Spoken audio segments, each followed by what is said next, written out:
Halo para penonton, kembali lagi dengan saya di sini. Nah, siapa sih yang nggak tahu plastik? Mungkin hanya Pithecanthropus erectus saja ya yang tidak tahu plastik. Oh, ini plastiknya.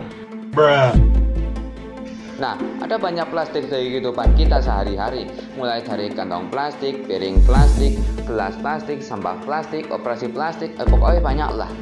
Nah, hari ini kita akan membahas asal-usul plastik. Nah, langsung saja kita putar intronya.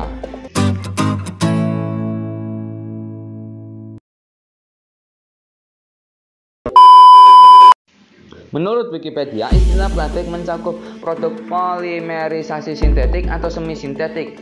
Plastik terbentuk dari kondensasi organik atau penambahan polimer dan bisa juga terdiri dari zat lain untuk meningkatkan kualitas plastik.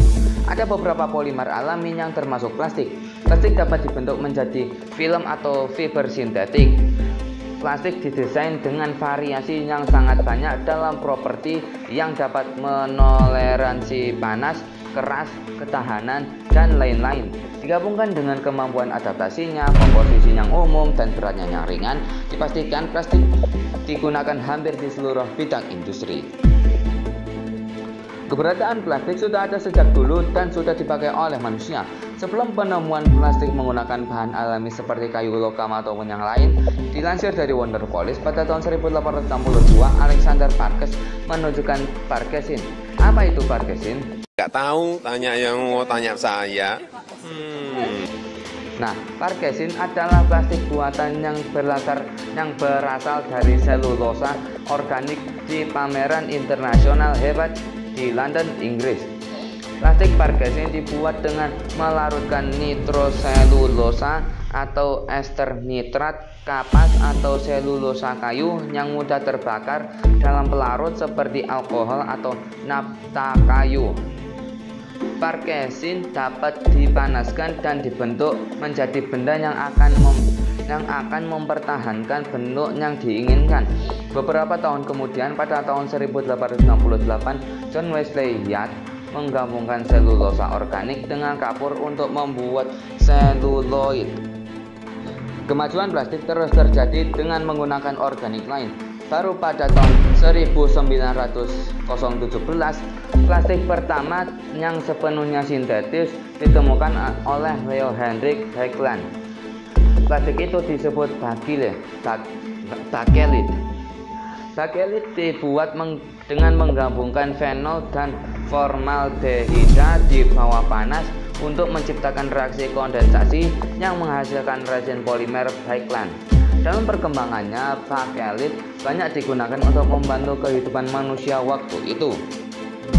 Kemudian pada tahun 1933, dua orang ahli kimia organik bernama E.W. Fawcett dan R.O. Gibson yang bekerja di Imperial Chemical Industries Research Laboratory menemukan polyethylene. Gimana sih bacanya? Ya gitulah bacanya lah. Cuman mereka ini mempunyai dampak yang amat besar bagi dunia. Karena ringan dan tipis, pada masa Perang Dunia Kedua, bahan ini digunakan sebagai pelapis untuk kabel bawah air dan sebagai isolasi untuk radar. Pada tahun 1940, penggunaan polyethylene sebagai bahan isolasi mampu mengurangi berat radar sebesar 600 pound atau sekitar 270 kg. Wow. Setelah perang berakhir, plastik inilah yang menjadi semakin populer dan saat ini digunakan untuk membuat botol minuman, jerrycan, tas belanja atau tas kresek, dan kontainer untuk menyimpan makanan.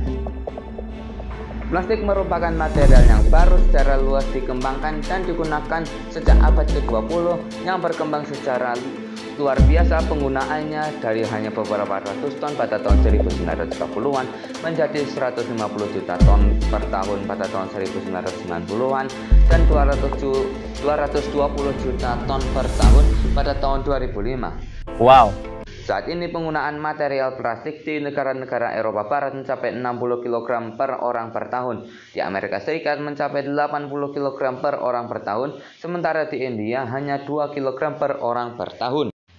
Namun seiring berjalannya waktu, kenyamanan dan kepraktisan kantong plastik malah menjadi sampah yang menumpuk. Orang-orang tidak lagi menggunakan kantong plastik berulang kali, tapi hanya sekali pakai. Gerakan mengurangi sampah plastik banyak dilakukan di semua negara, salah satunya Indonesia, karena menjadi salah satu ancaman terbesar yang dihadapi oleh lautan dunia. Itu saja untuk video hari ini. Jika ada kekurangan maupun kesalahan kata, kalian bisa tulis di kolom komentar.